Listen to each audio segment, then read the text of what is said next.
زکوٰۃ دینے کے فائدے بھی ہیں، صرف فرض ہی ادا نہیں ہوتا بلکہ دنیا میں بھی اس سے فائدہ ملتا ہے اور آخرت میں بھی۔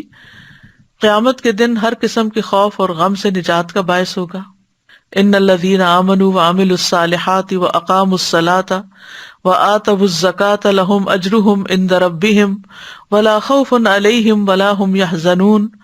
بے شک جو لوگ ایمان لائے اور انہوں نے نیک اعمال کیے اور نماز قائم کی اور زکوٰۃ دی، ان کے لیے ان کا اجر ان کے رب کے پاس ہے اور ان پر نہ کوئی خوف ہے اور نہ وہ غمگین ہوں گے۔ پھر قیامت کے دن وہ صدیقین شہداء کے ساتھ ہوں گے۔ آپ نے فرمایا جو شخص نمازیں پڑھتا ہو اور رمضان کے روزے رکھتا ہو، قیام کرتا ہو اور زکوٰۃ دیتا ہو، تو جو شخص ان اعمال پر فوت ہوا وہ صدیقین اور شہداء میں سے ہے۔ پھر زکوٰۃ کی ادائیگی جو ہے وہ جنت کے قریب اور جہنم سے دور کرنے کا ذریعہ بھی ہے۔